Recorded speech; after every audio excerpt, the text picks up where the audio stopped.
الله وبركاته. اهلا وسهلا بيكم. خليجي 25 والافتتاح اللي اكتر من رائع. اقدر اقول لك ان احنا كنا فخورين بقطر بالافتتاح العظيم اللي حصل في كأس العالم، والنهارده برضو انا فخور بدولة العراق. ليه بقى؟ هقول لك على القنوات الناقلة للبطولة، بس يعني عندي كلمتين مهمين عايز اقولهم.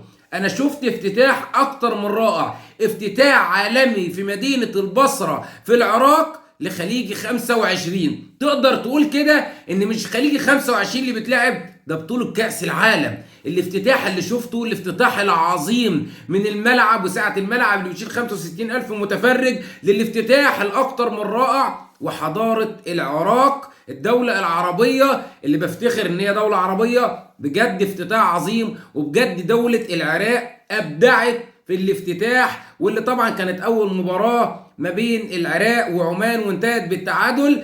تعال بقى اعرفك على القنوات الناقله، الناس اللي عايزه تسمع المباريات اللي هي باقي مباريات الجوله الاولى اللي هتتلعب النهارده.